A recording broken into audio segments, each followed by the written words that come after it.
మాజీ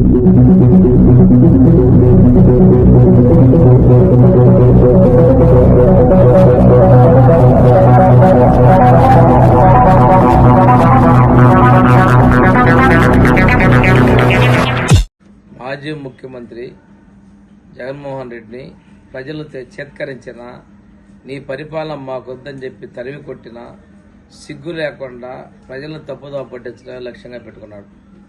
నీవు పెంచినటువంటి విద్యుత్ ఛార్జీలకి ఆ రోజు డిస్కమ్ల ద్వారా ఏపీఆర్సీకి ప్రజల మీద సర్దుబాటు చర్యలు పెంచమని చెప్పింది మీరే కదా. అయినప్పటికీ కూడాను నీవు పెంచిన ఛార్జీలకు నువ్వు ఈరోజు ధర్నా పిలుపునివ్వటం నీ మానసిక అపరిపక్వతకు నిదర్శనంగా చూపుతా ఉంది.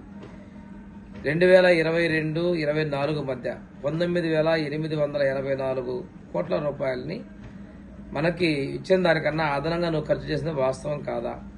ఈ ఖర్చు చేసిన దాన్ని ప్రజలపైన సర్దుబాటు కింద బిల్లులో సర్దుబాటు చేయాలని చెప్పేసి డిస్కమ్ల ద్వారా ఏపీఆర్సీకి పంపించింది తెలిసి కూడా ఈ రోజున నీవు ధర్నాకు పిలవడం సిగ్గుచేటు.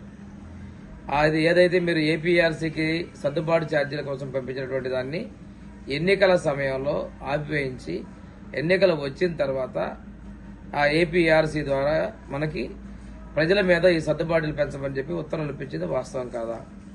ఇవన్నీ తెలిసి ఎన్డీఏ ప్రభుత్వం తప్పు చేసింది అనేటువంటి అబోధ కల్పన ప్రచారం చేయడం కోసం నీవు పెంచిన ఛార్జీల కోసం నీవే ఈరోజు ధర్నాలు పిలవటం సైకో చర్యలకు పరాకాష్ట నేను తెలియజేస్తున్నా. 2014లో ప్రభుత్వం ఏర్పడినప్పుడు అంధకారంలో ఉన్న రాష్ట్రాల్లో మనం మిగులు విద్యుత్ తీసుకొస్తే 2019లో మీరు వచ్చి పీపీఏలను రద్దు చేసి ప్రైవేటుగా విద్యుత్తును కొన్నది వాస్తవం కాదా? విద్యుత్ రంగాల సంస్థల్ని సంక్షోభంలో కొరబోయింది చేసేటట్టు చేసింది మీరు కాదా? ఇవన్నీ తెలిసి ఈరోజు ప్రజలు మభ్య పెడతా ఉన్నావు. ఈరోజు 6 నెలలకే ప్రజల్లో వ్యతిరేకత వచ్చిందని, నీకేదో ఇది జరిగిపోతుందని చెప్పేసి నువ్వు ప్రమలగంటున్నావు.